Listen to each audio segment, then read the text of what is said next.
Recording in progress. Good evening, everyone. Welcome to our council meeting tonight. I'd like to call this meeting to order. Welcome, everyone. You guys are sitting there wondering what are we waiting on? Well, we know the rules and we have to wait right till 7 o'clock because it's just kind of the way it is. So welcome, you guys. I'm going to ask if there's any disclosure of pecuniary interest under the Municipal Conflict of Interest Act. So if not, there is so. Let them know. Hearing none, we'll get a resolution moved by Councillor Gunson, seconded by Deputy Mayor Anderson. The minutes of the town of Minto, April 8th, 2025, regular council meeting be approved. All in favor of the motion? Carried. Thank you. Moved by Councillor Zimmerman, seconded by Councillor Dirksen. The town of Minto Council convene into the committee of the whole. All in favor of the motion? No public meetings tonight. But we do have a delegation. Tonight is recognition night, and we have some young men that did very well in the curling championship, the elementary school, Palmerston, Ontario, and we had a great group of volunteers. Chrissy and Mike leading the show. Congratulations to you guys. We heard so many great comments, and I know you guys did as well. And volunteerism is big. Things like this don't just happen. I know you young men should be proud of yourself, but you should thank your coach and your parents and all the other people that were involved. And I'm sure you have many times. So.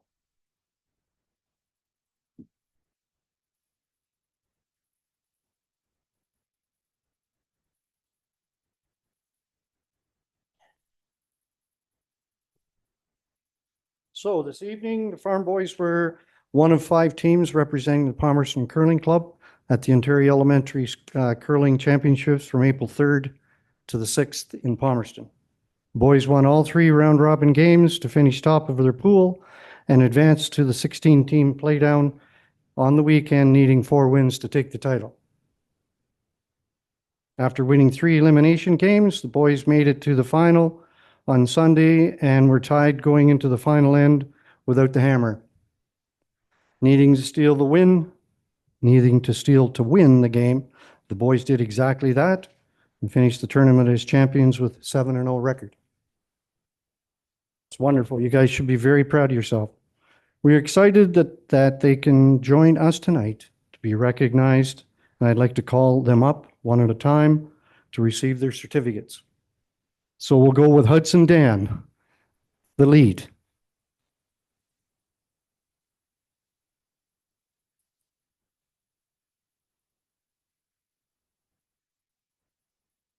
Okay, thank you. Okay, so Hudson, this is a certificate. You realize what you guys won, eh? It's a provincial thing, something you might never do again. I looked at that trophy. They will. It's something you might never do again. Is that what I said? But I mean, to win a provincial thing is quite an honor. So ask me if I've ever won a provincial anything. I have not. And I'm a lot older than you, so you can hang this on your wall. It's a certificate of recognition from the town of Minto, presented to Hudson Dan, lead of the Palmerston Farm Boys, in recognition of your outstanding achievement. 2025 Provincial Elementary Curling Championships on behalf of council. Congratulations. Would you mind standing here, or is there something that you want to say? The mic is yours. Stand over here and go for it. I would like to thank the town of Minto for sponsoring the elementary spiel. Thank you. Thank you. If you steal all the thunder, what are these other 3 guys going to say? This is yours. Will you mind just standing here and we'll get a picture of the 4 of yous? Second, Reed Snyder. Second of the Palmerston Farm Boys. And you should be proud of yourself. Very well. I'm not going to go into that spiel because I don't want these guys laughing at me. Congratulations. There's your certificate. And is there anything you want to say? I'd like to thank Mike for coaching our team and everybody that volunteered to make this event happen. Thank you very much on behalf of the group. Cameron Schill, Vice from the Palmerston Farm Boys. Congratulations. You got big cold hands. You're a true farm boy, are you? Cameron, I'd go like ahead. I'd like to thank all the sponsors and everyone that helped made the elementary spiel possible.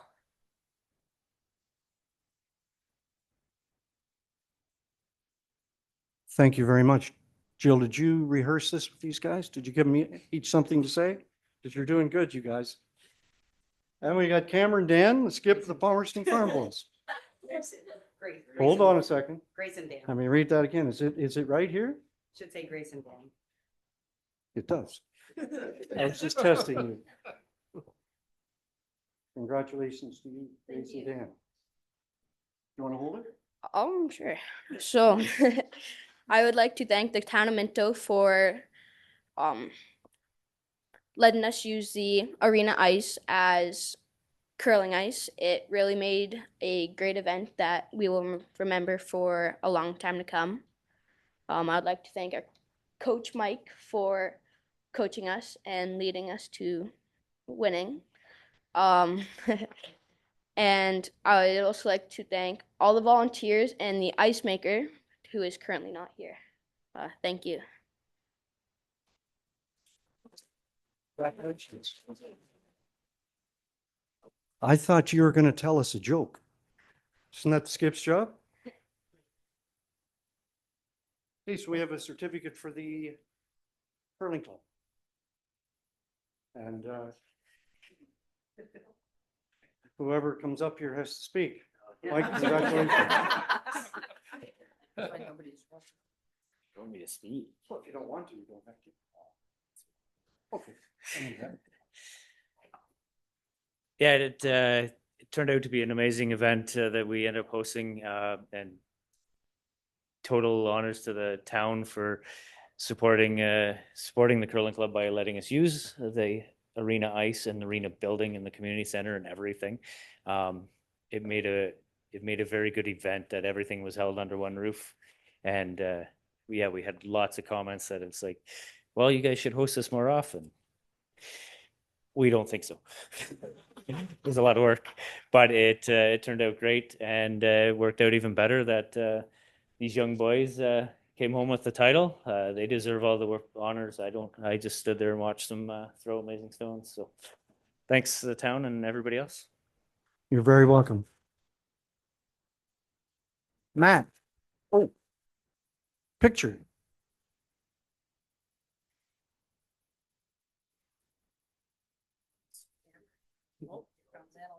Oh, we're gonna this way, you guys? But then I'm going this way anyways.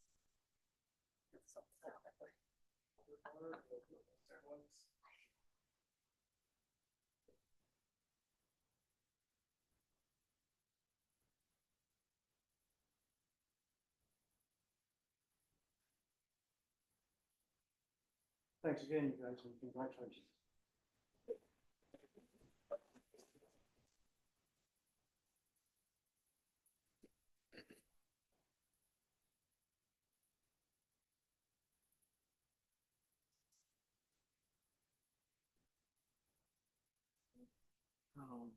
So I'm sure you guys have better things to do. Not more exciting things to do. I didn't say that.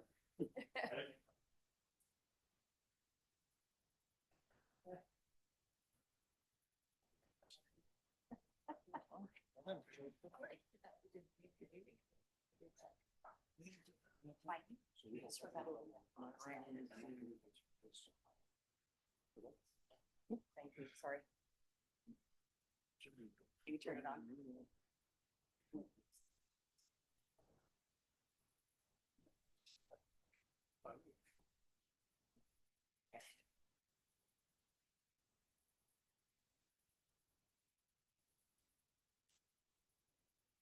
Okay, so tonight it's now our question period. So the mayor, as chair of the meeting, has a duty to preserve order and maintain decorum throughout the meeting.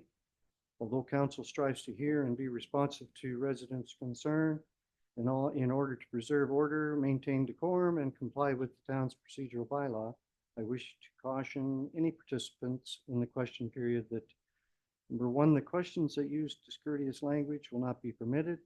Questions that seek policies or bylaws outside the town's jurisdiction, including policies or bylaws that might violate human rights legislation, will not be permitted. And number three, anything that constitutes speeches or statements not in the form of a question will not be permitted. Four, repeat questions will not be permitted, including the repetition of questions from prior meetings. And number five, all persons shall be limited to no more than 2 questions. Saying all that, question period, public question period is open. If you're interested in asking a question, why approach the mic.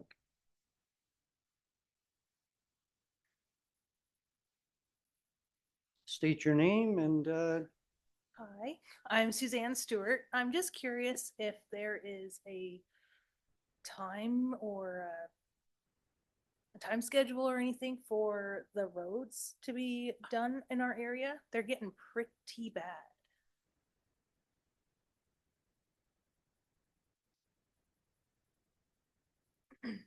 CAO Fortney.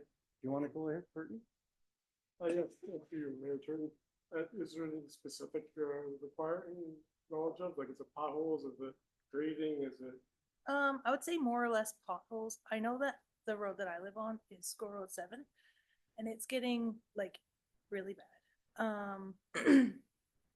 They'll come by and patch and like they do the best they can. I'm not saying, but it's yeah.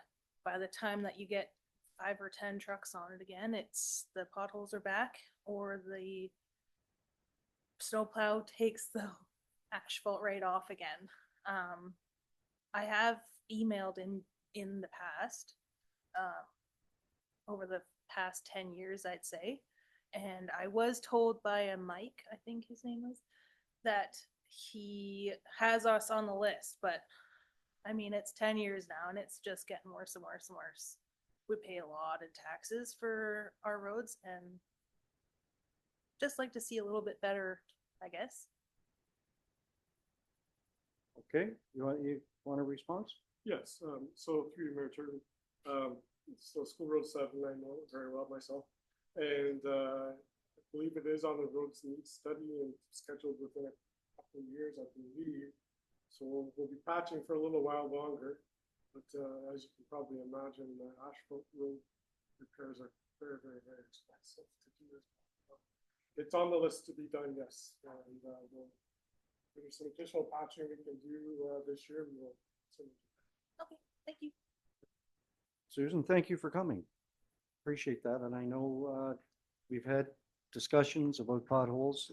Every municipality in 2025 has had those to deal with. So that's what our question period is for. So thank you very much. So we'll move along to correspondence. Got quite a list of correspondence on the agenda tonight. We've got City of Peterborough, the use of the X by the City of Peterborough, and we've got strong mayor powers. The one is the letter from Minister Flack. Got the financial assistance rates, and the list goes on and on. We've got 1, 2, 3, 4. One from Tilsonburg, Saugeen Shores, Amherstburg, and Rideau Lakes in reference to strong mayor powers. Is there any that we want to discuss, talk about? Go ahead. Deputy Mayor Anderson. Yeah, thank you. So in regards to the strong mayor powers, I have really strong feelings about this, that it's not a necessary action and it's actually fairly insulting to both the people who take the time and effort out of their lives and schedules to sit on council and the staff that are working behind us and help us base our decisions based on the information they provide us. The message seems to be that we're not building quickly enough to suit the Ontario government. We would build quicker perhaps if they funded us better. We've been asking for an increase in our base funding for years and years and years. And they're implying that we're not considering the ramifications of our water system and our sewer system, and towns are building at unprecedented rates. I mean, look around our town and we have finances that have been put into and developmental plans that have been brought forward, but the shovels aren't hitting the ground because it's not financially feasible anymore. We can't allocate them all the water and sewer rights that they need for their development because we don't have enough room in our system. And I frankly find this highly insulting. So I would like to see us do a letter. Unfortunately, there wasn't a large long term of notice to give feedback. I only became aware of it like 3 days before the deadline of the 16th and didn't read it the first day. That's not enough time. So I don't know if we go back to the government and say, could we have some more time to give you feedback? I wasn't in favor of them when they were put in the large cities, and then how they come up with how does 6 council members make you qualified to need strong mayor powers versus 5 council members or 4 council members. I don't understand that logic. There's nothing about it that I like. So I know those are pretty strong feelings, but I was frankly quite offended when I read it. And I'm not in favor at all. So I would like us as the town to either send a letter back or open it up to the other councillors and see how they feel about it. But I'm not in favor of this in any way, shape, or form. Other councillors? Councillor Gunson. Maybe just a question or comment.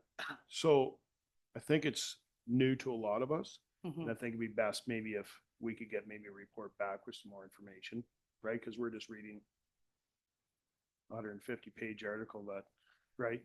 So I wonder if I could make a motion to request staff to bring a report back to us to help us understand maybe. Does that make sense?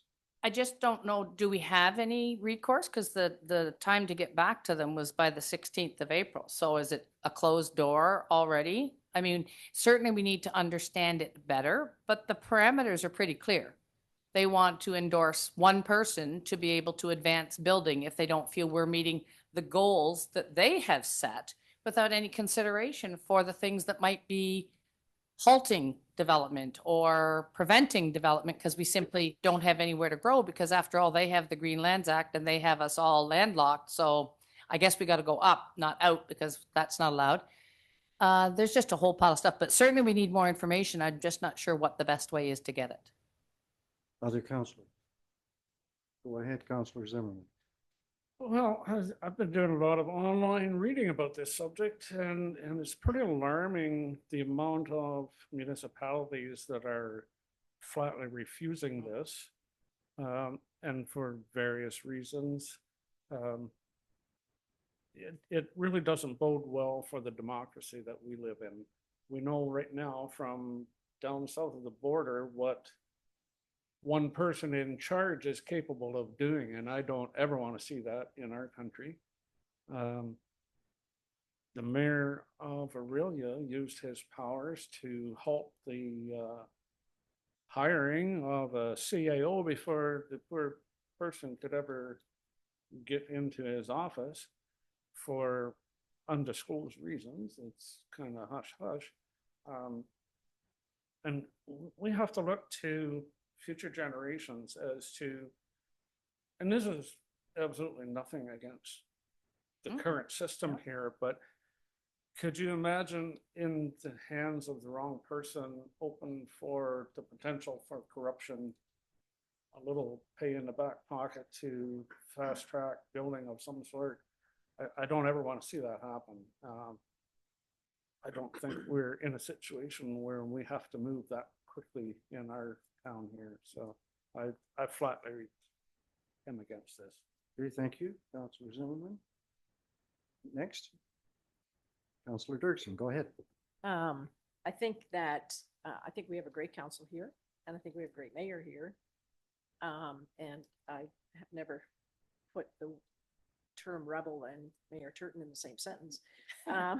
So, I'm feeling pretty confident that even if we continue to have these strong mayor powers that we've been endowed with, that not a whole lot will change. because I just think that's the kind of guy that Mayor Turton is. But I don't know what the future might hold either. And so I think it's something that we need to spend a little bit of time trying to understand better. And yeah, I guess that's, yeah, I think I've said it. Good, That's thank pretty you. much where I'm coming from. Councillor Dirksen, thank you. Councillor Potovitz, have you got anything to say or? Just have a motion on the floor. Well, so we need a seconder. Okay, thank you. So, I mean, for me, I've been a member of council. I wrote something out here. Because this is pretty exciting stuff. Been a member of council for over 20 years and I understand and believe in democracy. Democracy is the foundation of responsible government. Given the incredible honor I've cherished, but never taken. Hello. Sorry. It's, Oh, really? we're all good. Do I have to start again? So the delivery of services in an open, accountable, and transparent manner while providing an outstanding working environment for our employees in the community. Although we as council may not always see eye to eye on all issues, with respectful discussion, together with staff, we all work to a common goal. Common goal is to make decisions within our jurisdiction and authority for the greater good of our community. I believe we should be positive and grateful to our provincial leadership for allowing Minto to be a part of this expanded list of municipalities to have these new powers. However, council and staff will need time to review the legislation and to see how this new tool may impact our municipality. Could you read the motion, please? Thank you. Yep. Clerk McRobb? Moved by Councillor Gunson and seconded by Councillor Podowitz.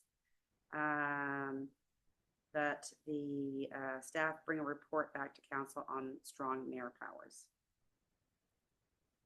at a later date. Anything else, council? Okay. Any problem with what we're asking? All in favor of the motion? That's carried. Thank you. That was good discussion. Okay, so the recommendation is moved by Councillor Potnovich, second by Councillor Gunson, that the council receives the correspondence as information. All in favor? Motion? That's carried. Thank you. We have no committee minutes for approval. I'm going to pass the chair to Deputy Mayor Anderson. Sorry. Switched page. If I can get my fingers to work, that is. Sorry. Yeah, I'm at the, I gotta go across to the pages. Page 2. Yeah, sorry. Still absorbed. I'm assuming the chair for a discussion of the transfer payment agreement. Oh, and I was gonna say, I don't see any fire people here. Gord's gonna present the report. Yeah, my uniform's at the cleaners, but I won't do that. Are you out in a call, Gord? Well, we're working on that too, but anyway. So, this is one of the many grants that we put in for last fall. And this is definitely the smallest of them, but we do have a 25-page agreement to sign. So this is fire protection, and Chief Harrow has identified that we're going to use it for 2 extractors for bunker gear. So it's $361 anyway. And we have a bylaw that the clerk has prepared, and it's due quite shortly. So we had to bring it to this meeting. So happy to answer some questions. Okay, we have a motion made by Councillor Dirksen and seconded by Councillor Podnowitz that the council of the town of Minto hereby receives report 2025-005 fire protection grant additional funds prepared by the Director of Fire Services / Fire Chief and Treasurer for information purposes. And further, that the council of the town of Minto authorizes the mayor and treasurer to sign the related transfer payment agreement to receive the funds. Are there any questions for Gord? Seemed pretty straightforward when we read it. In that case, I'll put it to the vote. All those in favor? And that's passed. And I will Thank you. pass the chair back to Mayor Turton. Thank you very much. Next item on the agenda is building, planning, and bylaw enforcement year in review. I'm going to ask Mr. Wes Grimm. Alrighty, evening council. Do you know how to turn that mic on? I think it's on. Good, Okay. alrighty. Okay, so 2024 year in review. Quinn, if you mind hitting the next slide. So here's our 2024 permit numbers, where it's a little blurry, sorry. We finished off with 19 single family and semi permits. Of those 19, 15 of them were single family dwellings. 6 were semi-detached units. We had 1 3-unit townhome apply for our multifamily dwellings. Res rental, we had 19, 38 accessory structures, 9 additional dwelling units. That's up from 1 last year, so it was nice to see them come back. We had 5 rural, 4 urban. Next, we have industrial coming in with 3, commercial coming in with 11. And out of that, we had 2 new commercial builds. One was Poplar Grove, which we did a rezoning for on the 14th line, just outside of Drew. And the other was McLaughlin Grain Office, just on the 5th line, are they? I think, yeah, 5th line. And then we had institutional. So a good year institutional, 8 permits pulled there, 5.1 million. Of that, 3 of them were for the Palmerston District Hospital, and 4.5 million in works has happened there last year, or permits pulled for that. Agriculture was a big year. It was a change in the code, April 1st. So everybody pushed through a whole bunch of barns. We had 8 barns last year and 5 barn additions. Sewage systems, we had 17 come in, 15 new, 2 replacement. Demolitions, we had 7, 1 change of use, and 15 miscellaneous. Excellent, Quinn. So we ended up a little ahead of last year, 13 additional permits over 2023, but 1.1 million less in construction. That happens year over year. Sometimes things go up, sometimes things go down. Our dwelling unit numbers continue to go down year over year. That's, I think, the 3rd year in a row now. Agricultural numbers have gone up. That was related to a code change. And the ADUs made a comeback. Next one, Quinn. Some pictures on site. So this is a picture of a pig barn floor with a gutter on the end. It's Dave walking around, Dave Wilson, in the picture on the left. Next one, Quinn. This is a layer barn addition on the left, and on the right, that is the walls for that pit from before. And that is on a pig barn addition on the Newry Town line there, Minto Newry Town line. We have a broiler barn and a commodity hay storage here. Next, Quinn. This is a broiler barn and a farm shed on the same property. Next one. And this is our new goat dairy facility on the 10th line. I think it's a 26,000 square foot goat dairy for about 2,000 goats. It'll house everything in there with parlor. Next one is this is the Harrison Packers, had a nice front porch and facade upgrade. So this is what it looks like now. And then we're getting into Harrison Agrimart's fertilizer blending and storage edition. So they wrapped this one up last year, and this is Poplar Grove's farm machinery repair garage on the 14th line. Next one is this is McLaughlin's grain office, not currently operational, but not far away. I'm sure they're hoping to have it ready this year. Next one, Well Initiatives just wrapped up their industrial build in the Palmerston subdivision. Clark Ag ended up renting out the 2nd unit, and they're having an open house this Friday from 11 to 2. If anybody wants to go, it's a barbecue. Next one, the Palmerston Lions put up an outdoor storage for their sea can. That's the top picture. And then, as previously mentioned, Palmerston District Hospital has pulled 3 permits. One of them was for the MRI expansion, another for electrical switchgear replacement, and a physician sleep area. Next one. So these are some residential highlights, some single family dwelling footings going on, pumps in action. On the left, we have a prior to backfill for an ICF foundation with a conventional poured porch out front. Probably means nothing to anybody but Ed here. On the right, we have a septic system going into infiltrators. On the left, that is a new single family dwelling going up on the country. On the right is a attached ADU going out in the country as well. These are 2 different semis that went up on Elgin Street in Palmerston. So That was that plan of subdivision I think we did 2 or 3 years ago for Elgin Street. And this is a single family with a walkout in the country. Nice one going up on Creek Road.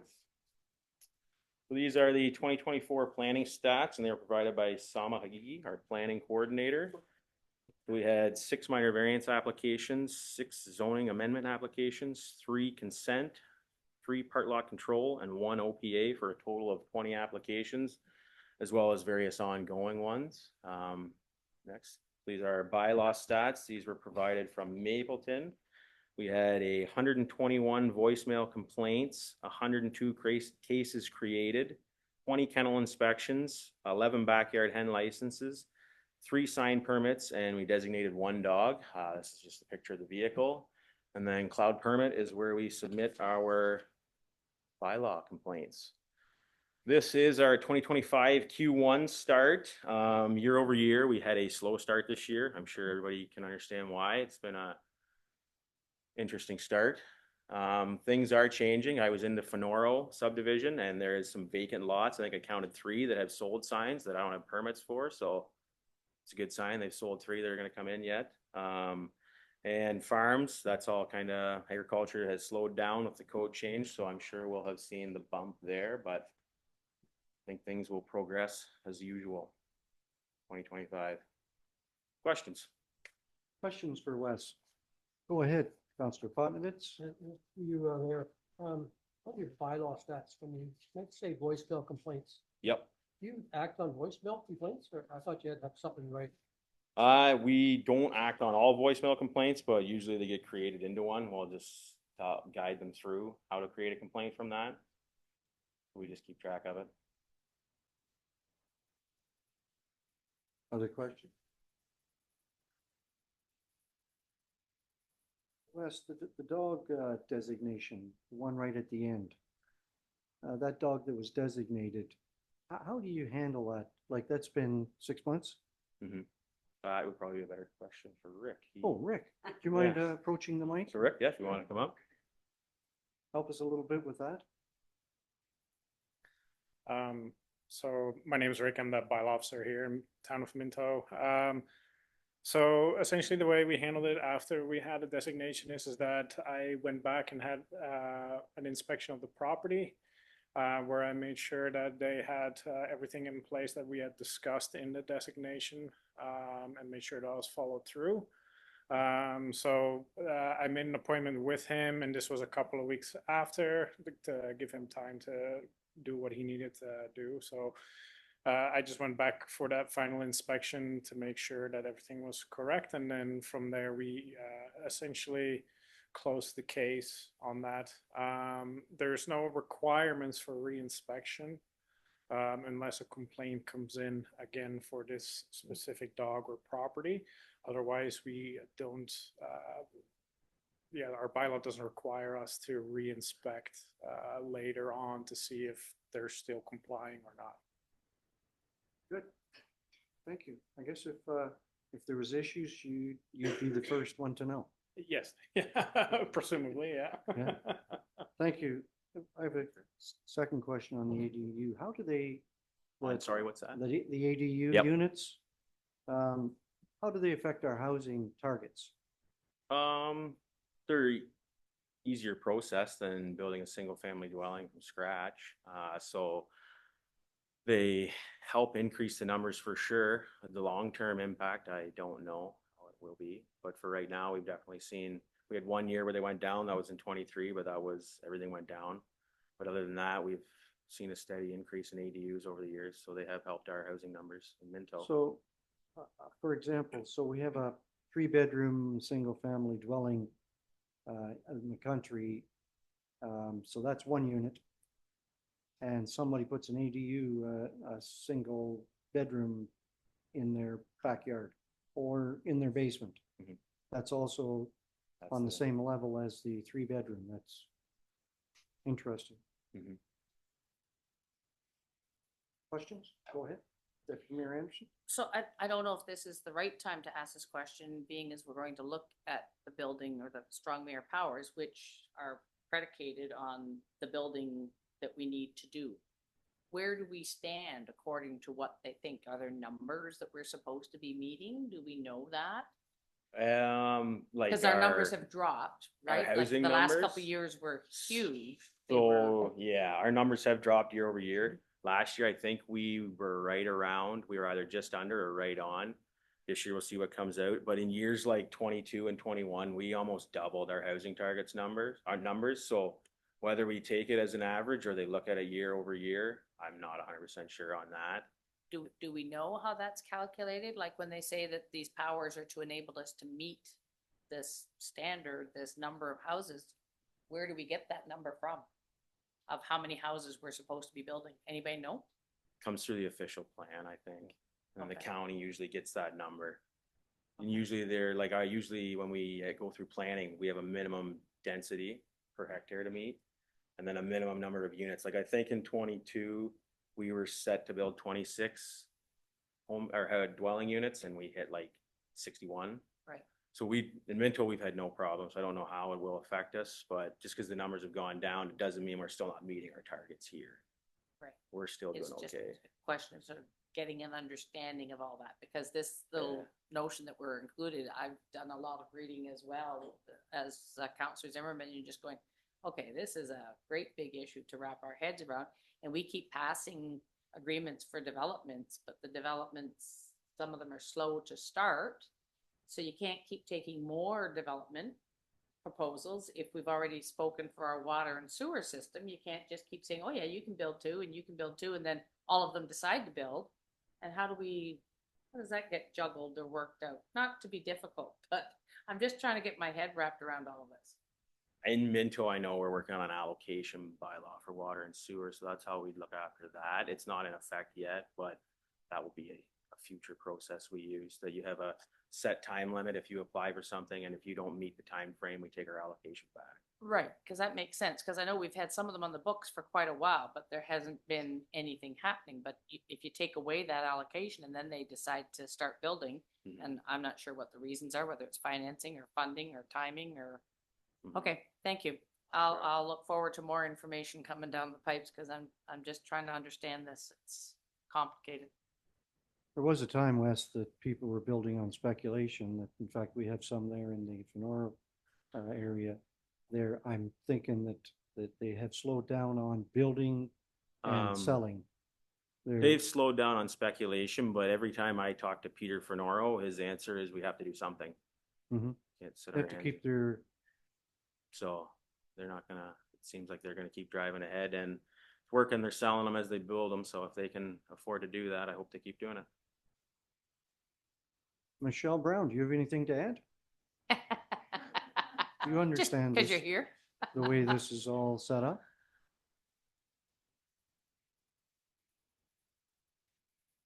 Welcome, Michelle. Thank you Sorry very if I put much. you on the hot seat. Yep, thank you for that. Appreciate that, Mayor Turton.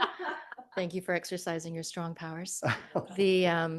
Sorry, since I do not work for the town anymore, I can tell you that the province has not set targets for you. We're not one of the big, bigger places that were given targets, and mainly those have for the when you have the high transportation.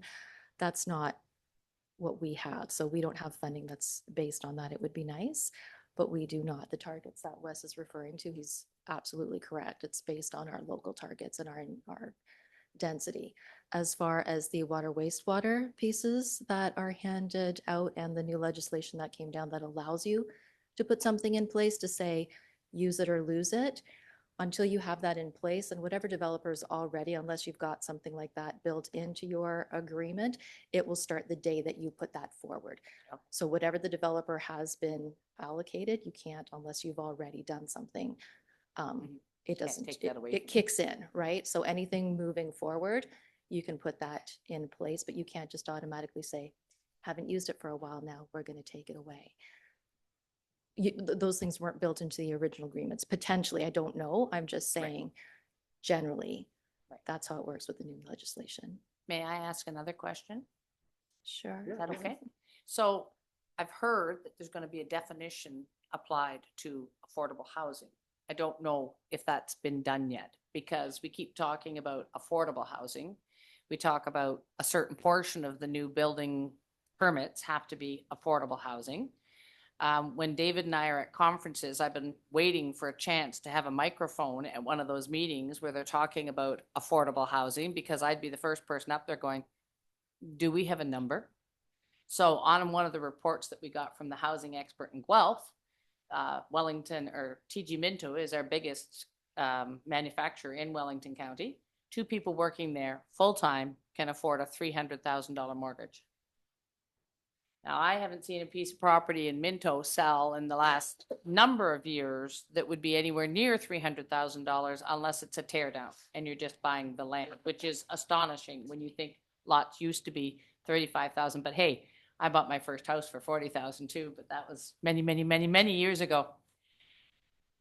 Anybody have a notion what we consider affordable housing? Because in my mind, 750 is nowhere near it. Neither is $1 million.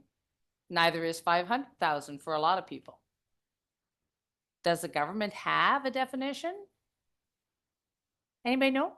I just thought I'd throw that out there for the general. Go ahead, Michelle. I can answer that. Thank you. So, thank you. That's a great question. So through you, Mayor Turton, to Councillor Anderson, there was a lot of back and forth, as you know, when things got repealed and they came back, and there was going to be a difference between that which is attainable and affordable. So now there's an annual report that goes out, and we were all placed on a giant spreadsheet that I obviously don't have in front of me because I wasn't anticipating talking about this, but I can certainly forward it. So it's been set. The level has been set, and to your point, I will tell you, most likely it doesn't exist here.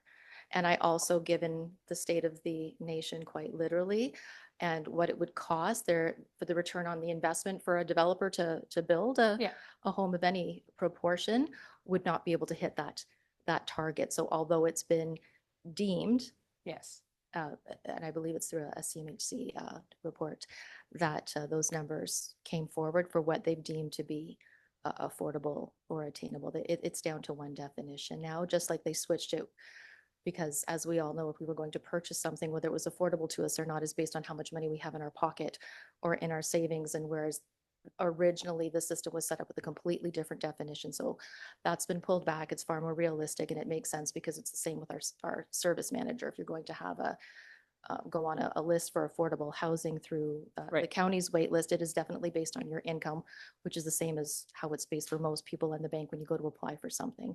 Correct. So it's come back under a far more realistic definition, but not price point. But it is published, and it gets published, and it should be updated annually. I had heard that it was being requested, but I'd never heard what they finally came up with as a number. And I suspect, as you've said, that it's probably still not attainable. Yeah. Maybe they call it affordable, but nobody can do it. So the next move for Canada is to go back to multi-generational living, because that's the only way we're going to be able to afford homes for our children, is they're going to be living with us forever. Well, I guess it also depends on what's going to happen on the 28th and which housing plan we're going to go with.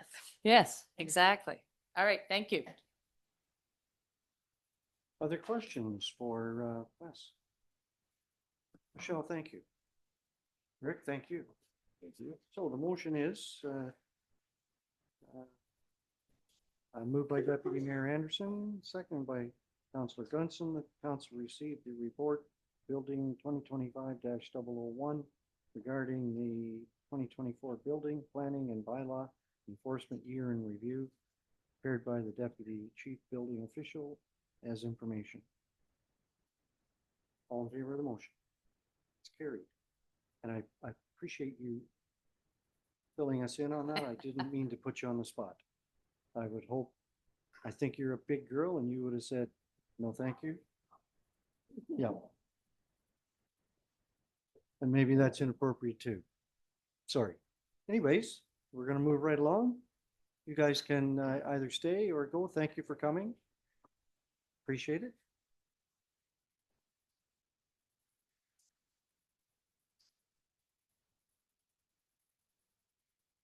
Next item is Community Services Year in Review, the CS 2025-002, and our Matthew Lubers is here to present this report. Perfect. Thank you, Mayor Turton. I'm glad to be here tonight to talk about some of the events and activities that we ran or hosted in 2024. I thought we'd take a month by month approach to review some of these highlights, beginning with January, and I'll speak mostly to the items we captured with photos. So it seems like a long time ago, but we hosted the first annual Minto Fire versus OPP charity hockey game in Palmerston. And in Clifford, we now offer pickleball year-round, 4 days a week. In February, we opened registration for spring programs, including our very popular Kids Ball Hockey League. We also offered grassroots volleyball for the first time and had to add an additional time slot due to popularity. We hosted the annual Lions Lottery Dance with some lucky winners taking home some great prizes.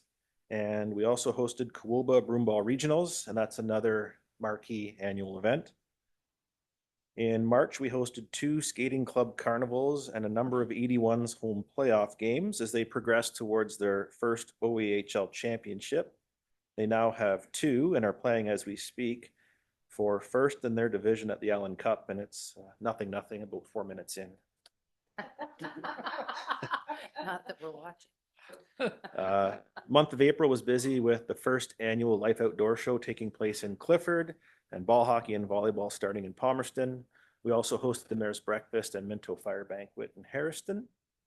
We also opened registration for summer day camp and swim lessons, with some sessions reaching capacity before the end of the first day. The process is much more streamlined now with ActiveNet, and that's helped us as the number of programs we offer grows. In May, we opened the splash pad in Palmerston for the season. Now that it's direct to drain, we don't have to wait until the pool opens to open the splash pad. So if the weather's conducive, we can get off to an earlier start. We also hosted a council recognition night here, similar to the one today, to recognize some great local athletes and their team and individual achievements. The hospital gala was held in Harriston, and I came across this post on the foundation's Facebook page. It's a great event for our community, and we're definitely happy to host. June is a busy month with outdoor events, including the annual Garden Festival in Harriston, Party in the Park in Palmerston. But full disclosure, that picture's not from 24. We got rained out, had to go inside, but pictures aren't quite as nice indoors as outdoors. And we also host an annual truck show in Clifford. That's put on by the Great Lakes Truck Club and the Clifford Rotary Club. The pool's open for the season as well as the farmers market in June. Day camp started in July, and one of the more fun and educational trips we take is to the Kids Safety Village at Sulphur Springs, just outside of Hanover. So that's the picture on the left. We're planning to go there again this year, and kids have a blast. It's a lot of fun. I wish it was there when I was younger.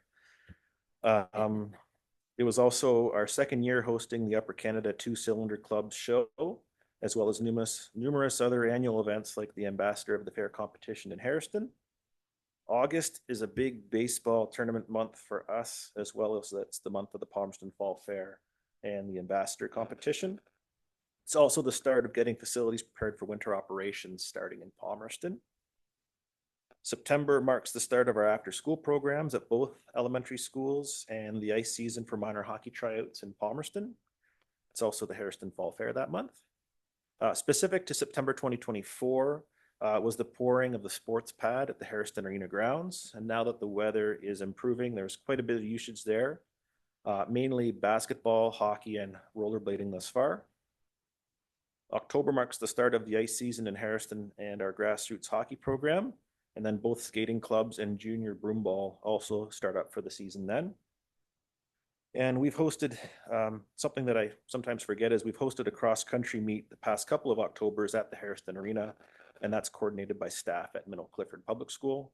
So I think it's just for our district. A lot of kids are there for the day. Paul Judge helps with planning the route, and it's a great little, it's just nice to have that in our community. November of 2024 was a really exciting month as we took delivery of a new Olympia ice resurfacer for Palmerston, and we also installed a heater at the Clifford Arena. And that made a tremendous difference this year with just keeping the temperature in the low double digits. The pickleball players were very, very happy with the final product there. It also marked the start of the junior curling program in Palmerston, and tonight's recognition night is a testament to the quality of that program. Last but not least, December, that's when the recreation plan was presented and approved at council. We also hosted a number of annual events, including the Andersons annual Christmas dinner, as well as Fire and Ice. So to wrap up, we have a busy but rewarding operation in community services. We're here to run, facilitate, and host activities and events, and we have a great team of full-time and part-time staff in our programming and facilities operations to make that happen. We also have the luxury of working with some great volunteer sports and service club organizations. We had a good year in 2024 and anticipate and have already experienced more of the same in 2025. Thank you, Matt. Got a recommendation moved by Councillor Zimmerman, seconded by Councillor Dirksen. Council receives report CS 2025-002 regarding the 2024 Community Service Year in Review, prepared by Director of Community Service as information. Questions for Matt? Go ahead, Deputy Mayor Anderson. I don't have a question, just kudos. You guys, hats off to everything you do. There's people who think that there's nothing to do in small towns. I hear that all the time because I'm going, really? You can be out every night of the week, every day of the week, and it's thanks to you guys and your work keeping these, in large part, to these facilities available for us. I'm looking forward to the continuing improvements at the Harris Arena with the Garden Festival and things there, and we know we appreciate the help you give us with our dinner. That anything that we can do to give back to the community and get people out and involved. The turnaround when we did our tour last year in the spring, the turnaround that you've managed to pull off in the Clifford Arena, turning it into an active facility that's used a lot, even with no ice surface, is a testament to your work and the town involvement. It was really impressive to see that. I didn't realize how much it was being used until we did that little tour. So hats off and thank you on my part for everything that your guys do. Appreciate that. Thank you. Anyone else? Go ahead, Councillor Dirksen. Thank you, Mayor Anderson. So thanks for the report, Matt. I think when I was reading through, we have a lot of year-end reviews to look at this evening. Thanks for piling them all into one night. But I think what struck me as I was going through all of them really was that maybe you guys have all undersold yourselves. You know, really, I think that our staff are fantastic. We hear it all the time. And there are a lot of, there's a lot of training that goes into the staff. Like a lot of people have tickets for different things and so on. And I think that diligence in keeping those up to date and the interest in learning and growing in their positions, I think all of that is really, really important. And of course, that's very, very much so in the community services department, but in others as well. How many people do you have working full time in your department? Do you know that number? So full-time, we have 10, and then we have a number of part-time staff that help with summer day camp, pool operations, after-school program. We have some facility attendants that help with busier nights and special events and such. So we have probably with number of people total, we have probably 50, and some work as few as 6 hours a week, and some work as many as 40. Sure. Yeah. Yeah. Takes a lot to make it happen. Yeah. And a lot of it's not just 8 to 4 either, right? Definitely not. No, we work outside normal hours. Yeah. Yeah. But anyways, thanks for the great report. Yeah. Anything else? How are we doing with our pool staff? Or have we began to hire them for the summer yet? We're looking okay right now. We did have 2 that we tried to hire that found employment elsewhere, and then we had 2 more come along that have their qualifications. So we're looking okay. I'd say we're good. Maybe not great, not bad, but we're good. You're not sweating it yet. Not yet. There's you have still a lot to. Do you have your certificate? I do not. No, sorry. It's a good reason not to get one, I'm sure. No, we're good, I think. Okay. Yeah. Well, thank you for that report. It's pretty amazing to see in a 10-page report exactly what goes on in our arenas and our ball diamonds and yeah. So we're definitely busy, which is good. Good place to be. I agree with what's been said. Thank you to you and your staff. Thank you. Yeah. All in favor of the report? That's carried. Thank you. I'm going to pass the chair over to Councillor Gunson. Thanks, Mayor Turton. Public Works, tonight we got two reports. The first one is the 2024 Sanitary and Storm CLI ECA Annual Performance Report. Mike Robertson is going to take the mic and present this. Thank you. Yeah, as mentioned, we got the 2024 CLI ECA annual reports. That's Consolidated Linear Infrastructure Environmental Compliance Approval. So this is pretty riveting stuff. No, I'm gonna buzz through this. There's not a ton in this report. But it is now a requirement from the Ministry of Environment that we bring this report to council annually.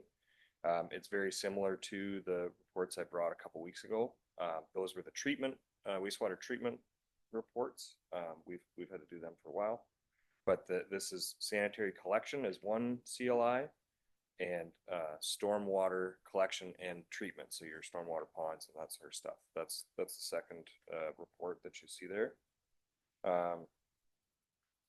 Yeah, Schedule E, Section 4 is the requirement from the ministry in the report, why we're reporting this. The idea behind implementing the CLI program is to make it more closely aligned with how the water systems are operated. In the past, if you wanted to add a sewer line, storm or sanitary, you'd have to then apply to the ministry, get an environmental compliance approval for that piece of pipe, and then connect it to the system. The new way is a little more streamlined, so the entire system is approved as long as it meets certain criteria. That main can be extended and connected to the system, and then we just have to do a Schedule C amendment at the year end, update all our mapping, make sure that it's all part of the system, all the information is collected on it, that sort of thing. Yeah, so moving on, the sanitary system, there isn't a lot to report here. We had a pretty good year. Anytime there's nothing to report, that's good for us. There's no bypasses, no major failures, no significant unscheduled maintenance that we had to do. We did have the Derby Street reconstruction in Palmerston. That went fairly well. We also did our sanitary sewer flushing program in Palmerston. That's on a 4-year cycle. We'll do one town per year over 3 years, and then we have a bi-year, and then we restart the cycle again. So Palmerston was done last year, and we had one Schedule C amendment, if council remembers approving the Allen Street extension in Clifford. So that's an example of where we extended that system out to accommodate those new homes on Allen Street. So yeah, we'll do that Schedule C amendment and add it to the system within 2025. There's a 1-year grace period from installation. Moving on to storm sewers, same sort of deal. No major flooding in 2024. No emergency repairs. All the we didn't have any failures or anything like that. We did have the Derby Street reconstruction as well. We reconstructed the storm sewer there, and we have the catch basins.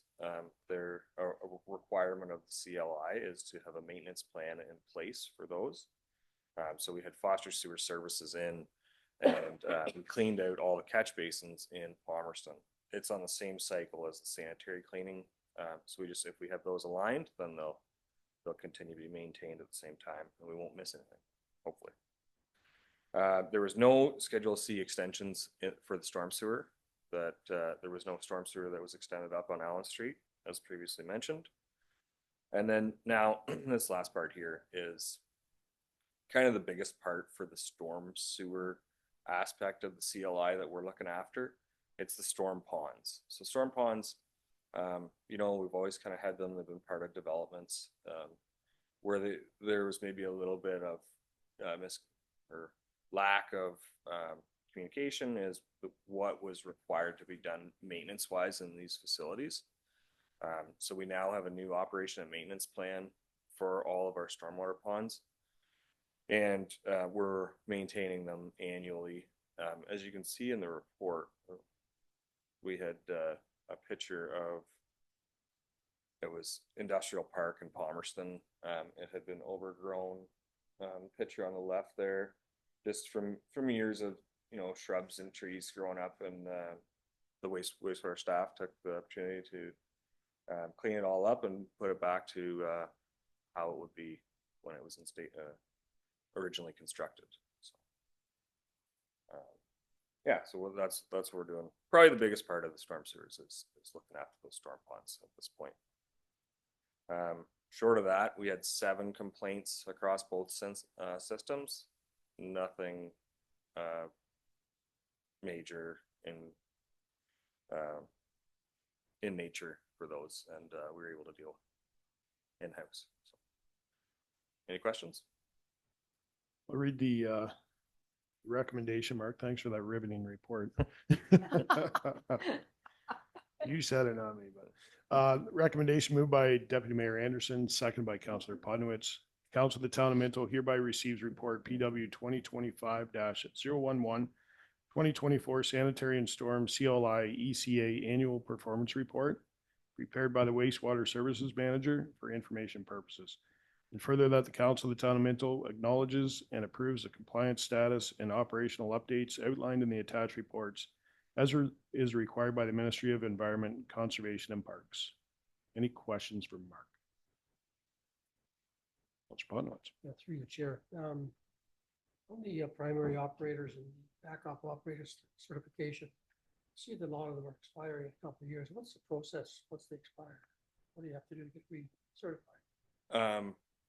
It differs between water and wastewater.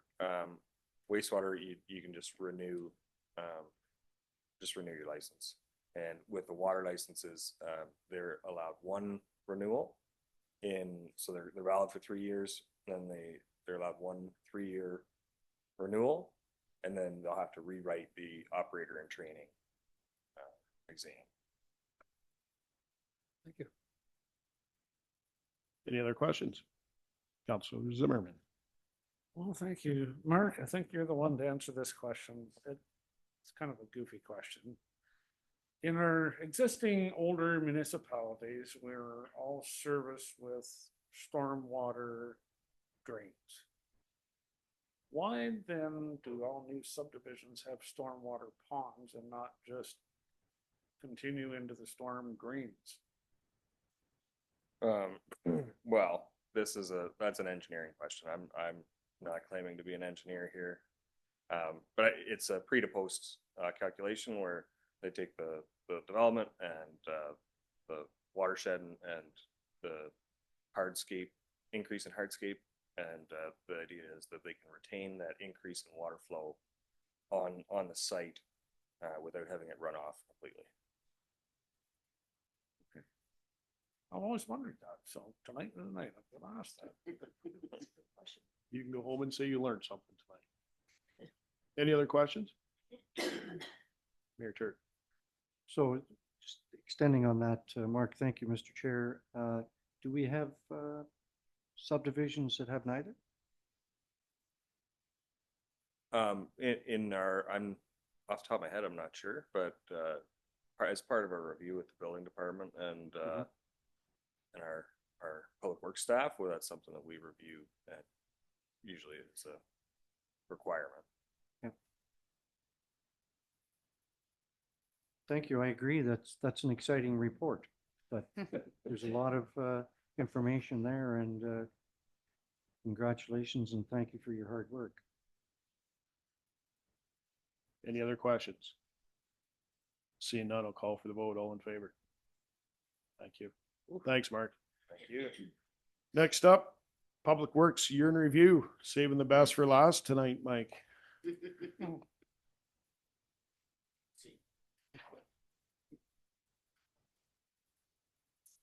Thank you, Chair Gunson. So yeah, just with the Public Works, this is the roads only section of our department. It's actually side 3 has a layout of our department. So we have 7 operators, 1 contract position, and 4 part-time seasonal staff in the wintertime. And then with TLC, Paul Judge, he typically has 2 students for the season, and then 1 to 2 students that start early that transition over into community services for the actual summer months. So we're fortunate to have the extra hands on. And then we have the development technician, drainage superintendent, as well as our public works clerk. Slides 5 and 6 as just, I should start off by saying this is more of a council term review. It's got 23, 24, and then I'm going to talk about some of the future projects going through this as well. So some of the capital projects that we've been working on are White's Road and Derby Street. So White's Road, we started in 22, 23, bit of work 24, should be finished off this year. Derby Street will be completed this year with construction starting last year. And a couple other projects just to keep on your radar. We have the Main Street project in Palmerston. That's gonna probably last 3 years or 4 years to complete that. Arthur Street West, our connecting link, will be reapplying for connecting link funding later this year. We currently have the funding for the engineering phase only. And then we're currently working on the Webb Street reconstruction engineering for that for a future project as well. And then some of the paving projects, this is the 11th and 13th. We actually did that in 23 with the lion's share of our funds going to Derby Street. A couple other projects that we worked on was we helped with the parking lot expansion at the Palmerston Arena, and then also the Lions Medical Center parking lot expansion last year, as well as some paving on Nelson Street and Dufferin Street in Palmerston. This year, we're going to be looking at resurfacing the 10th line and then a block of the 8th line as well. Localized patching efforts, I think it's the previous side there. It's ongoing, unfortunately, throughout the municipality. A lot of the issues that we see here are from, unfortunately, underground utilities getting put in, repaired. The roads get chopped up here and there. Sidewalk deficiencies, they're identified every spring and then treated accordingly. Spot repairs. We might do half block or full block replacements throughout the towns. During full road reconstructions, we typically meet or primarily exceed accessibility standards with completing about 2.5 kilometers of sidewalk over the last couple of years. Bridge sweeping, various springtime activities. You'll see sweeping and everything else right now as well. Culvert replacements. These were 3 large projects that we were able to get knocked off. Safe Lane, as well as 2 large structures on the 7th line. Where are we here? Storm sewer repairs. This was actually a mystery that we solved at the old town hall. There was a storm service there that was actually never connected to the system. So we were seeing deficiencies in the walkway. So we were able to finally put that in place. Our latest equipment purchase was a backhoe, just being shown in action in Palmerston there in the parking lots. So some unexpected events that we see throughout are unfortunately vandalism, vehicle accidents, and excessive littering, which we have to deal with and carry on. Tree maintenance, that can be unexpected or planned as well. There's lots of that happening throughout. We typically take down about 50 century trees in a season, just due to their end of life, unfortunately. So some of the other activities we do is like the trails, roadside ditches, retention ponds. They're maintained 2 to 3 times a year, including the flood fringe area in Harrison. In terms of tree, flower bed, plot repairs are the primary functions that the staff looks after in our three primary cemeteries. And then we have TLC, garden maintenance, town-owned buildings, facilities, parks, as well as maintaining the cleanliness of the downtown cores. Horticultural displays, including 100 hanging baskets and 80 plus planters and urns for the communities. Community gardens, 3 locations totaling 60 raised garden plots. And then the commemorative bench and tree program with the coordination and implementation of those in place. And then trails works, essentially corridor clearing, surface maintenance and signage. And then we get into seasonal displays and parade floats. One main thing that I didn't mention is winter operations, but that's minor in comparison to everything else. Really? This past winter? Is there any questions? Thanks, Mike. I'll read the recommendation. Moved by Councillor Zimmerman, second by Councillor Dirksen. Council receives report PW 2025-012 regarding the 2024 Public Works Year in Review, prepared by the Roads and Drainage Manager as information. Any questions for Mike?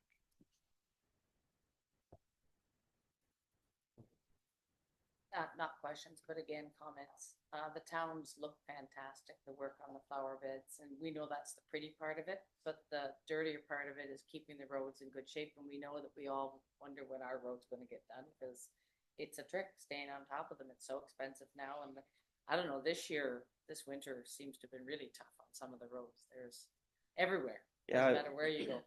It was weird because there wasn't that much frost on the ground, and typically Right, that, but it was. there's something happened to them. It was fairly fast anyways coming out, yeah. But, yeah, the towns look fantastic, and we appreciate all the hard work you guys do. We understand that it's a lot of work. I don't know that we understand completely. We don't have to operate snow plows in the middle of the night, at least not most of us, or equipment all the time, but we see you out there working on it, and it shows. The towns look great. Thank you. Thank you, Mr. Chair. So that sign in front of Harry Stone's isn't on here, is it? I didn't see that, did I? That's another one that kind of, That's next year's. is that, no, okay. Yeah, for the next year's report. I mean, the report is 10, 12 pages, but there's a lot of information there that, it's hard to even realize exactly what Public Works is all about. I have one question. You talked about the number of kilometers of sidewalks that we're doing. How many kilometers of sidewalks do we have? And I'm sure you have that right on the top of your head. If you don't, you can make something up. And same with roads. It's roughly 40 kilometers of sidewalk that we have. Some is currently undersized and like they need to be brought up to the 4-foot standard. But what we've been doing is the areas that we can, we're actually going to a 5-foot. Downtown quarters, we're doing 6-foot. Who knows when they're going to change that standard again?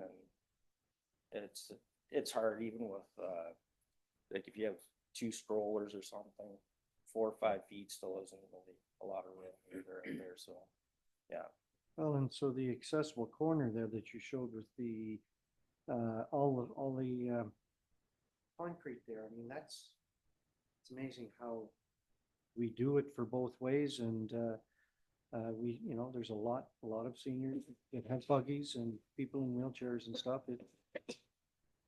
Baby buggies, all that has to be taken into consideration. So, yeah, thank you. That's a good report.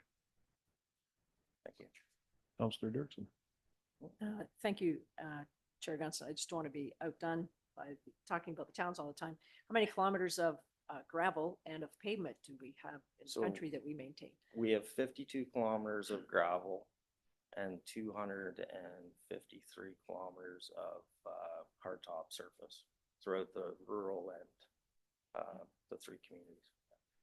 Yeah, so it's pretty significant. And I think the other thing, and maybe a little bit to Suzanne's question too, was it used to be that there was some grant money for doing those country roads, but we haven't seen a grant application for country roads for years and years, and the cost goes up. Do you know what the cost of asphalting a kilometer of road is now? Just a guess anyways, but it's significant. Based off the pricing that we got this year, it's about 65,000 a kilometer. But what we're doing is just a sand pad. Ideally, we'd do the sand pad to bring the shape back and then put a surface lift asphalt on it. So you'd be looking at probably 120, 140,000 per kilometer. Per kilometer, yeah. So it's pretty scary stuff. And again, there's no grants or anything to go with that. We're trying. Yeah, that's all we can do. Any other questions? I'm gonna call the vote. All in favor? Thank you. Thank you, Mike, for all your hard work, and thank your staff for keeping the roads safe, clean in the winter. I'm gonna pass the chair to Mayor Turret. Thank you, Councillor Gunson. The next item on the agenda is a report from our CAO. It's 2025-002, and it's a committees of council report. So, CAO Fertney. Yes, thank you, Mayor Turton. Through you to members of council. This report comes to you as a strategic plan item that needs to be addressed. And so that's a 2024-2028 strategic plan. Specifically, it's goal 5.3. And we are charged with a review of council committee and subcommittee structure and numbers of committees to ensure effective mandates. And so each year, each term, the mayor and clerk go through and appoint members of council to the various committees and subcommittees. And then, so that's under bylaw 2024-001. Schedule A is the committees of council. And further through that is the other appointments. And other appointments are outside of the mandate of the individual municipality. Includes things like health professional recruitment, livestock evaluators, Mainland Valley Conservation Authority, etc. So through this report, I really have two major recommendations for council's consideration.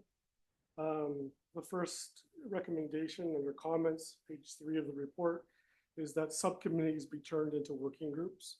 And what I mean by that is that, simply put, the working groups will still have staff available to each working group. The terms of reference will be updated. Because they're volunteers, our insurance company certainly still would recognize each of the volunteers. It would reduce the number of meetings that members of council would be asked to attend. However, each working group, any member of council would be more than willing and able to go to any of the working group meetings that they so choose. Each community council will be accountable for approval and tracking of any funds that go to and from each of the working groups. The second recommendation is the elimination of the Community Services Advisory Committee and also the Minto Trails Committee. Both have not seen any activity in the last year. And we feel comfortable as staff that these committees can be eliminated, and members of council and the public would certainly have access to staff for recommendations for volunteer work, etc., throughout the year. There is no impact to the current budget. My proposed committee of structure, you see on page 4, is that we go from 12 committees down to 3, and each member of council is on one of the 3 committees, spread evenly. And then the working groups are there assigned to each committee of council.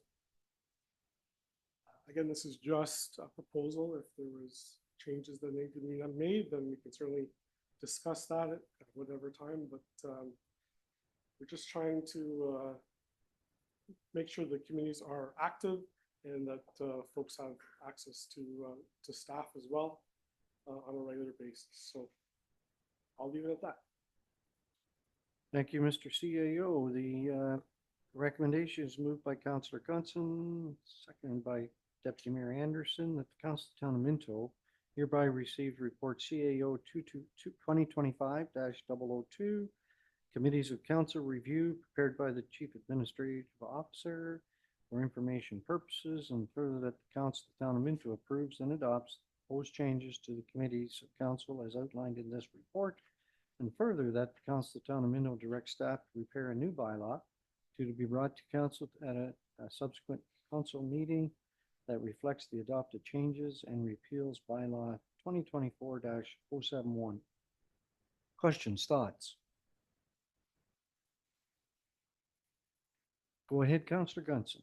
Mr. Quinn, was there any, I'm just thinking more of the, community services, maybe the trails.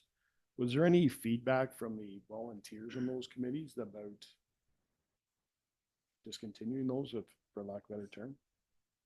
Through Councillor Gunson. So we didn't go to speak to the volunteers on the committees because they've been inactive for over a year. So we did talk to staff though.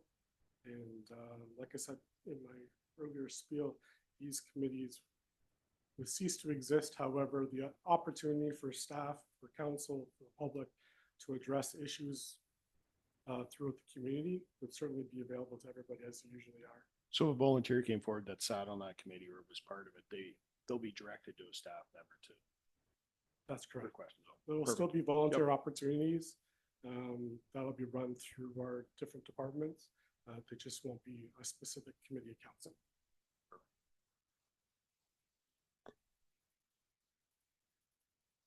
Any other comments? Councillor Dirksen. Thank you, Mayor. Creighton. I'm curious about the working groups. Generally, I have not been aware of when other committees of councils were meeting, unless I was on that committee. So I'm just wondering, are those dates of those meetings going to be made, accessible to us in case we want to attend any of those meetings? Through you, Mayor Turton. Go ahead, sir. Councillor Dirksen. Yes, so the meetings would continue as planned, and just wouldn't be a necessity for specific meeting minutes taken at or agendas to prepare for each committee meeting. But staff have said that we will all participate in the working group meeting. If members of council wish to attend, they're certainly welcome to attend. You still have a Councillor Dirksen, you have a question on your face that. I guess I'm just a little bit perplexed. I know that it was one of our strategic, sorry, what's the terminology here? Something we were supposed to look into, that's what I mean. But I'm just wondering, are we changing it just because we had to look at it, or like, what is the reason why? Because I feel like perhaps the committees, the volunteers, I hope they appreciate that there are counselors who champion different committees of council or working groups or whatever you want. I don't think the name is important, but I feel like, I hope that they appreciated that council members championed their cause as members. So I guess that's where does that make sense? Through your Mayor, turn to Councillor Dirksen. So this is one of the items in the strategic plan that I was asked to address. So I brought this forward. Yep. If council likes the current status quo, that's certainly an opportunity as well. And, the goal was simply to try to make the number of meetings more manageable for members of council. Okay, thank you. So, Councillor Dirksen, are you thinking, so let's, for example, the Cultural Roundtable Committee, Councillor Potnitz and Zimmerman go to the Cultural Roundtable Committee meeting, but so I know that the Northern Theatre is a bunch of volunteers. The Palmerston Railway Museum usually has council representation on it, and the Minto Farmers Market. When we drop down to the DEI committee, the Deputy Mayor Anderson, Councillor Elliott might go to Minto Pride meeting. And then the bottom one is likely the bigger one, Dirksen and Gunson. We have town staff on each one of those Clifford Connects, Hairston Rising, all aboard Palmerston, and launch it. I understand what you're saying. I think some of these committees might get lost if there isn't a counselor or two there. But I mean, I don't think we're that special, but I just think that. Well, you're special.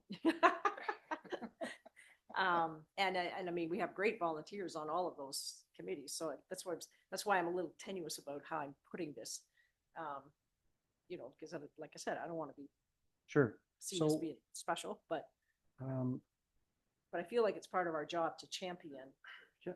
these events, these organizations, these volunteer groups in our community. Mhm. But I So- guess we can still do that. It's just not official. We don't have to be there. Again, I mean, again, talking about the working group, the Clifford Connects, Hairston Rising, all aboard Palmerston.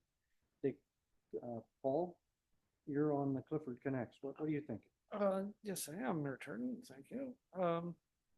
So I have a lot of vested interest in helping Clifford this year in particular, getting this carnival to a point where I think the whole town is going to benefit. And I'm certainly going to continue going to that, even though my name isn't on the list.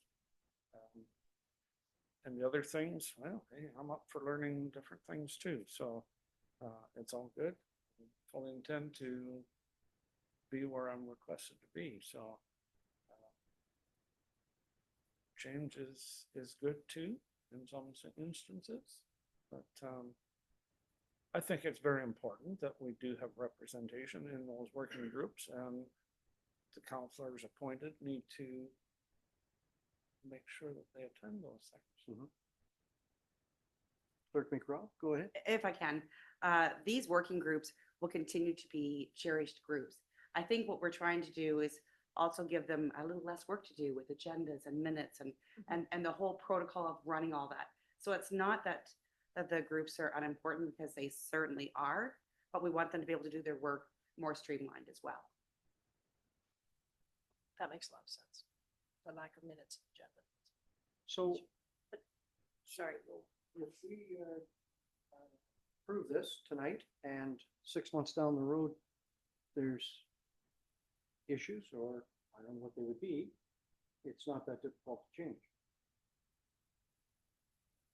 Deputy Mayor Anderson, go ahead. Sorry. CAO Ferdinand, do you want to go first? Yeah, you go. You go ahead. Sorry. Sorry, Mayor Turner. That's correct. If this doesn't work out to our intention, we just go back to status quo. It's not a big deal. Keeping in mind that the strategic plan that we finalized a few months ago had this in it. Go ahead, Deputy Mayor Anderson. So if you don't have minutes and agendas, then how does the rest of council know what's happening at those specific council meetings? Because we're not involved and you're not engaged, and how would you ever know what's happening? What's the method of communication then? Go ahead. Go ahead, sir. Through your Mayor Turner to Deputy Mayor Anderson. The working groups still report up to the community council. And so if you're on that community council, whether the cultural roundtable, the DEI committee, or the economic development and planning, you'd have that information available to each of the councilors. And that always comes up to council on the minutes of those community councils, committees of council. It's still me coming.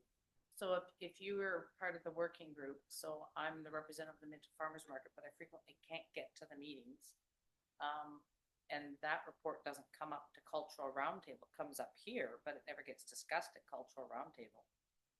Nobody talks about those subcommittees. The DEI committee doesn't get discussed at Cultural Roundtable anymore. So you've lost a whole pile of communication here in a system where I'm frequently finding out or questioning, where did that come from? Because it's the first time hearing about it. It's in an agenda that we're going to be attending a meeting for in the next 2 days. You can't be at every meeting. Absolutely. What you're saying but is some of the reporting, There isn't any. there's reporting, but maybe not exactly what you're looking for. I mean, Well, we get a yearly review of the farmer's market. Mhm. But it comes here, it doesn't go to cultural roundtable. It gets reported through cultural roundtable or as a separate review. But I'm just thinking, has anybody traced down, and like James Way Manor, I haven't brought a report from James Way Manor here in years because nobody seemed to be interested in it. But, so they've dropped it and the reports don't come here anymore. And nobody asks for a review of it, so nobody except me knows what's going on at James Way because there's no avenue for reporting. so it's possible then that maybe we can get some more discussion. Would you be okay with that? So, Would you like a different motion made on that then? yes, go ahead, sir. You can certainly defer the report. Okay. And ask for further updates or further information. Certainly okay with that. All right. There's a motion. Um, if I could make another comment before, so is it possible to include some other people into the discussion that are part of I don't know who all discussed this, but maybe you need to talk to some counselors and see how they feel about, because I feel like I'm out of the loop on a fair number of things that are supposed to go through cultural roundtable, but they're not coming through cultural roundtable. And James Way, I don't know where it goes. Cause it just doesn't, but they want a member on it. I've been on it for years and years now, and it's a pretty important little piece of the town workings, but there is no way to report on it. Okay. Sorry, can I? Yes, go ahead. So Councilor. if it was to be set up like this, because right now when Belinda would do her active reporting, in that report, it shows Clifford Connect, Stairs and Rising, all aboard Palmerston, right? Like all those minutes are included in that. She touches on everything, but it's there for us. So I'm assuming that moving forward, like Culture Roundtable, whoever reports on that, those working group minutes would be part of that in that report, but not the main report, but they would be, if there was a meeting, they would like their report of the working group would be under that cultural roundtable report, correct? Kind of like what economic development and Clifford Connects and all that is listed under there now, correct? Through your mayor turn to Councillor Dunson. The idea with the working group, we didn't have a formal meeting agenda or minutes. However, those highlighted items would certainly go up to the committee of council. And the committee of council, Belinda or whoever, would report to council through those. So we would still get the information. So if there was an To us. activity or a meeting or an event, that information would be pumped up through the system. So the Clifford Connects, Harrison Rising, all aboard Palmerston used to meet very often. Now that they're up and running and they've had lots of activities, what are they down to? How often do you go, Councillor Zimmerman? I'm guessing it's probably 6 times a year, maybe more right now, since we're in the busy time planning right now. Yeah. Yep, go ahead, sir. Through Mayor Turner, I just want to abundantly clear that staff are still committed to each of these working groups and will be attending the meetings religiously. So I just want to make it clear. I mean, this is, and when we talk about eliminating the trails and or the services, the prac committee, we're, it's still going to, it's an everyday event. Matt and his team, in reference to the Parks and Recreation and Minto, you're still going to be meeting with different people, and you know, I don't know, and that's kind of where there's no agenda, and it's not going to be a real formal report. So, okay, so if I can have a motion then to defer this. Could I ask one more question? Was there an initiative, like are counselors complaining about the number of meetings that we're going to? Because I certainly have never complained about the number of meetings I'm going to, and the committees that I'm on, I enjoy being on for reasons because they're areas of interest to me or that I've been assigned. I'm not just quite clear on what the purpose of this is. Go ahead, sir. Through you, Mayor, turn to Deputy Mayor Anderson. Again, this is a strategic plan goal for the review, council committees and subcommittee structure and numbers of committees to ensure effective mandates. So this is a proposal based on a review of the statistics of who's gone to what meetings, how many meetings in the year you've gone to. Strictly a proposal. If prefer status quo, that's certainly okay too. It's an item on the strategic plan that I need to address. There has been no complaints by members of council. How do we want to proceed? Councilor Zimmerman, go ahead. Well, I'm just wrapping my head around this. So I'm referring back to Clifford Connects. It's run by Aaron Raftis, is the staff in charge, who works off an agenda, but you're telling us that now there's not going to be an agenda.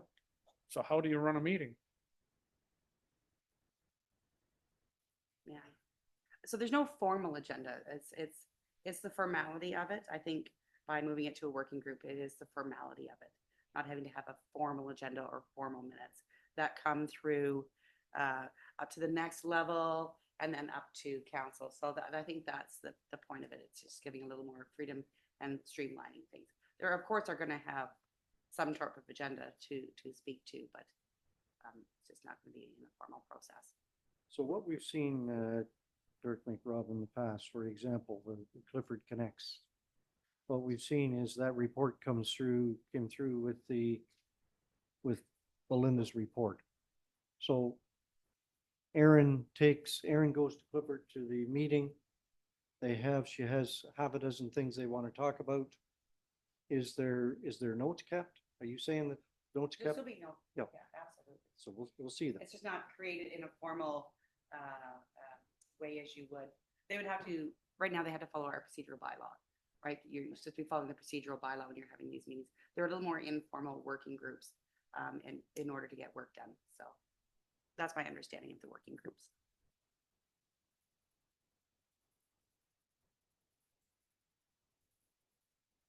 Okay, go ahead. So if you don't have an agenda and there's nothing to be circulated to you, you have no opportunity to look ahead and see what's coming up for discussion so that you can either prepare yourself for it or look back over your minutes if you had a question you wanted to address. It's informal, all right, but how productive will it be? I can't see it being more productive. I can only see it being less productive because nobody will know what we're going to be talking about. I'm sorry, I'm maybe being obtuse here, but I'm missing the point, I think. Go ahead. To your mayor turn. As I see it, you have basically two options, or three options. Look at approve the proposed structure, defer the report altogether, or basically deny the report as it's written. Okay. I just don't understand I understand what you're saying, that you think it makes the meetings easier if you don't have an agenda. To me, it makes them more confusing, less able to be prepared for them, less sharing of information. In my way of thinking. Councilor Dirksen.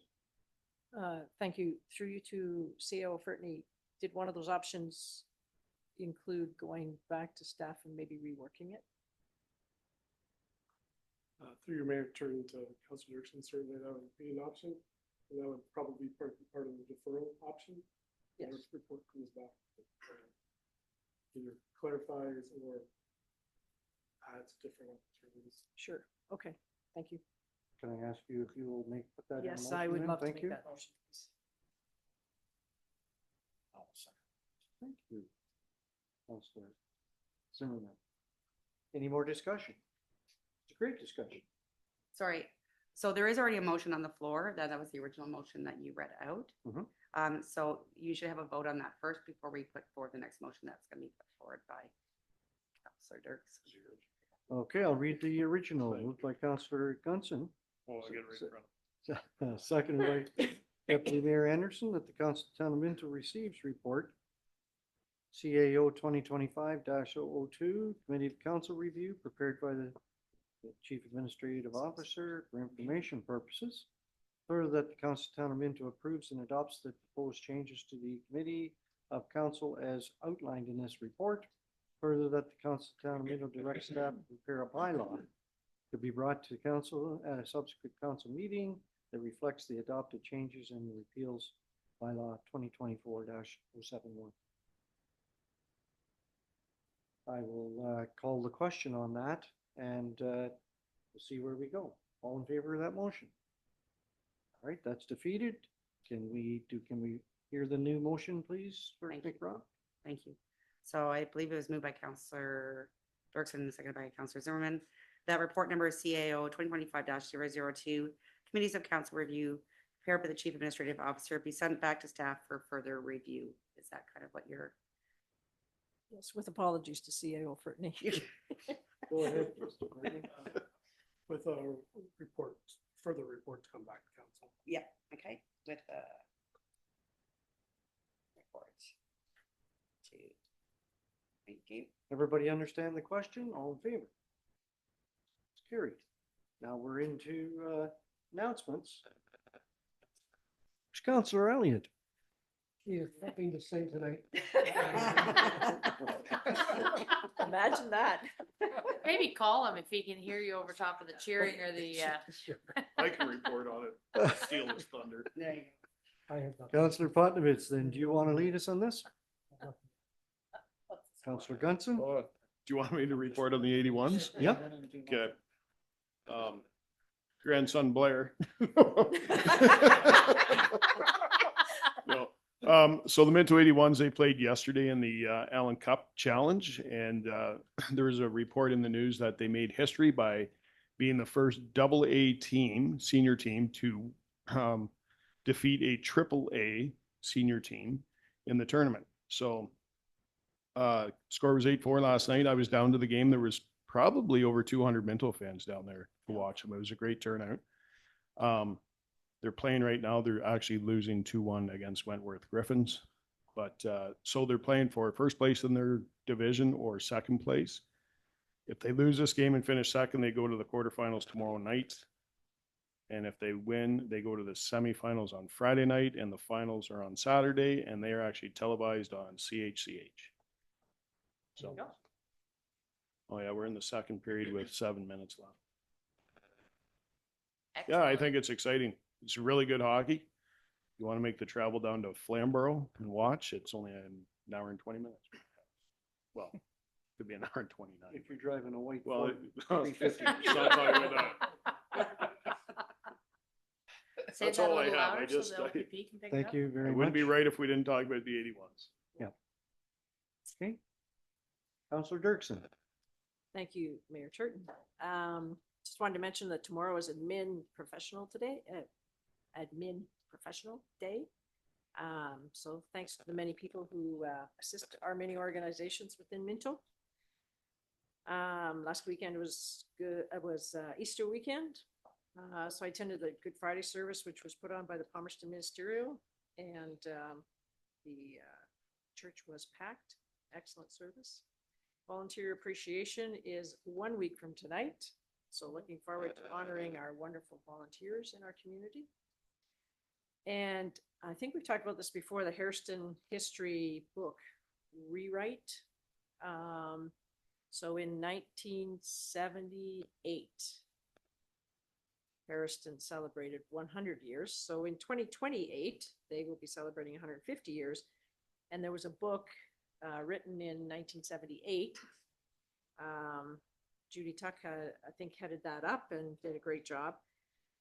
But in 50 years, there's a lot of things have happened. So they had a meeting in late March, and they are looking for volunteers. They discussed this. I think the idea is to reprint the book from 1978 and then pick some sections from that 78 book and bring them up to date, what has happened in the last 50 years. And then on top of that, there are some new things that have happened in Hairston that were never even thought of in 1978. And so that they would want those to become an important part of the history of Hairston and be included in this book as well. So, so if, yeah, if there's anyone who's interested in helping out with that, getting information, you don't even have to be a good writer. You can find other people to do it. Anyways, that's that was a kind of an interesting meeting that I was able to jump on. That working group, is that the Historical Society? Yes, yeah, and Mark McKenzie is Part of it? yeah. I know he's not a part of our community No. anymore. He's moved out of the community, but yeah, he's quite interested in it as well. And that's Thank all I have. How do we volunteer? Oh, her name's escaped. Willowick. Yeah, Willowick, Mark. Oh, yeah, I can see her. Can't think of her name. Mary Jean Hartwig. That's the one. Yes. Okay, Yes. thank you. She would be another person that you could talk to. Yeah, because Willa had said that. Yeah. Councillor Zimmerman. I didn't really prepare anything tonight, strangely enough. Crazy busy today. You wouldn't believe it. I'm assuming you're going to talk about this coming Friday. Okay, so I really have nothing other than the Leafs are up 2-0 in the second.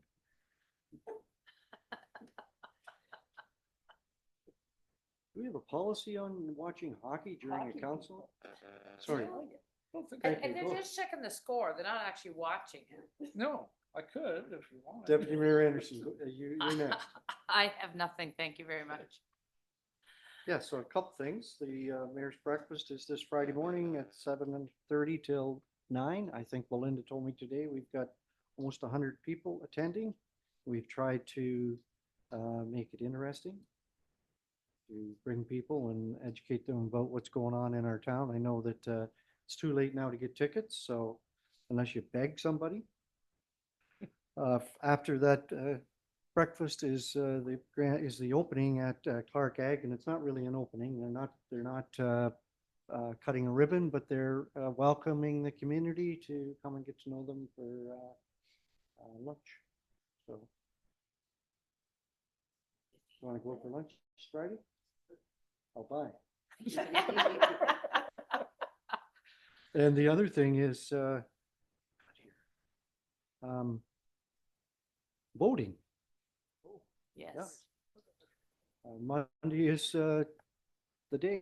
D-Day. Everybody knows where you have to go to vote. I think we got our ballots in the mail today. Today? You got your voting card in the mail, not the ballots. Sorry, our voting card in the ballot in the yeah. They were late. They were So- supposed to be out by the 11th. Well, we haven't got our mail for a month. Oh, okay. Well, pardon us. Yeah, other than that, thank you. Anything else? Okay. Got Any bets on who's going to win? The hockey game? Hockey game? No. Moved by The next Councillor Prime Minister. Potovitz, seconded by Councillor Zimmerman, that the committee of the whole convenes into regular council. All in favor of that motion? It's carried. Thank you. Notices of motion. Any notices of motion this evening? Hearing none, we'll move along to the moved by Councillor Dirksen, seconded by Councillor Zimmerman, that the council of the town of Minto ratifies the motions made in the committee of the whole. All in favor of that? Carried. Thank you. Bylaws, moved by Councillor Potovitz, seconded by Deputy Mayor Anderson, that bylaw 2025-020 be read a first, second, and third time, passed in open council and sealed with the seal of the corporation. That's the transfer payment agreement for fire. All in favor of the motion? Thank you. That's carried.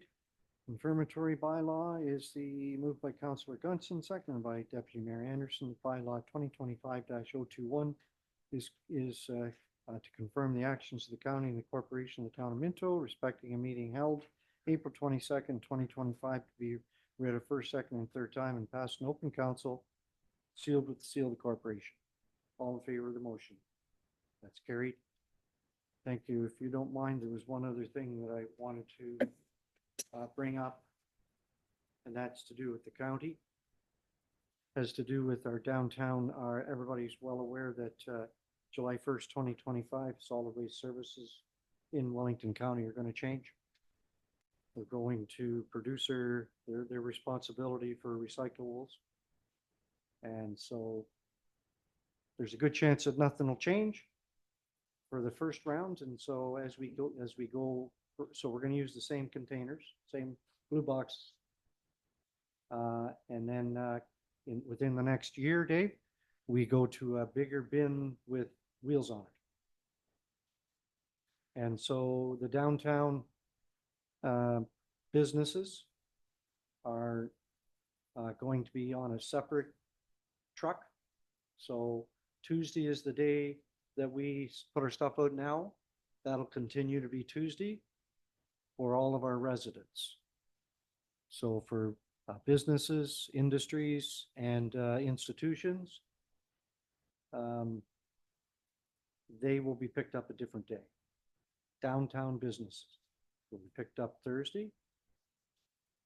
And so there's 14 municipalities in Wellington County that the solid waste services of our county, there's some money savings by the purchasers doing it. So the county's going to look after the 14 downtown businesses. They'll be picking up that. And so there's two options. First of all, so I should say that our solid waste services have went into every one of those 14 municipalities. They've spent time with our businesses. Some of them as many as 3 times. And there is some businesses that they haven't got to yet. Just because they weren't home or they were, it was the wrong time of the year or whatever. And so there's going to be on the county website where our businesses need to get who to phone, websites, email addresses, because you have to sign up for the service.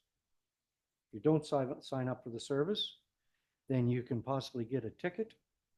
You will get a ticket if you don't want your stuff picked up, and you can deliver it to the transfer stations free. Am I correct on all that, Dave? Thank you. So not too many questions, Councillor Dirksen. So but go ahead. I'm curious, will these large bins be provided to the rural areas as well, or is that just the communities, the urban? I believe the all of those blue bins will be replaced by larger ones. Okay. Councillor Zimmerman. Sorry to bombard you, Mr. Mayor. Well, that's only the second So question. when you're saying downtown pickup on Thursdays, does that, for businesses, does that include the apartments above those So businesses? so the apartments up top doesn't change.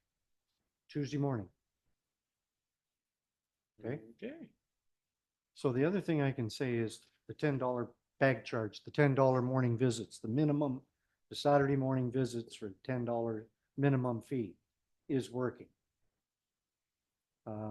The number of visitors to our version sites, our landfill sites has reduced, I'm going to say between 20 and 30%. And it might even be higher than that. I've got it wrote down somewhere, but I'm not going to look. And the other item there is, that just means there's less stuff going to the 2-hour transfer stations, which is a good thing because you as a taxpayer, us, we pay for our garbage, our collectibles, our recyclables, our leaves and waste to be picked up at the curb. So, you know, put the garbage in the yellow bag and do your recycling and it all gets picked up. You can't put your refrigerator on the curb. You can't put your mattress on the curb. So now all of our sites, our transfer sites are setting up for diversion. I mean, you know now that we take all steel, wood, paint at a certain period of time. All that is accepted at our transfer sites, transfer stations. Now we're going to start doing cement, blocks, more construction oriented stuff, drywall, carpet, mattresses, And that's all going to be, so we're looking for an opportunity for that stuff to be sold, to be diverted, rather than going into the Riverston landfill site. Riverston landfill site is good for another 25 years. And so when we fill it, what are we going to do? There hasn't been a dump site opened in Ontario in 25 years. And I know I was reading an article about the material that we're taking to Ohio, Michigan, wherever right now. The threat of tariffs on that stuff could be, somebody told me in the last few days that there was a site in and around London that's almost full. So could be a serious issue. So that's the bottom line when we're trying to get people to divert and direct their stuff, because basically we're paying to have the stuff picked up on the curb. If it's taken out to the diversion stations, out to the transfer stations, then we have to get our people to come in and take it where it's supposed to go. But our leaf and yard waste goes directly to Arthur. It's picked up, goes right to there. It doesn't go to our sites. But enough on that. Is there anything you want to add, Dave? So, what's that? I'm going to allow it. So go to the mic, please. I don't normally do this. The meeting's over, so. it's been Yeah, good. we haven't, yeah, We so go ahead. It's kind of a bit of a broad, so I'm gonna touch on a few topics with this in mind. I can talk to you after. Yeah? Yep. Okay. So, I don't mean to cut you off. That's okay. All right, so the adjournment, I wanted to talk about the solid waste service because that's gonna affect us all. So, moved by Councillor Zimmerman, second by Councillor Dirksen, that Council Town of Minto adjourns to meet again at the call of the mayor. All in favor of the motion? Susan, you're sitting right beside a county councillor. That's carried.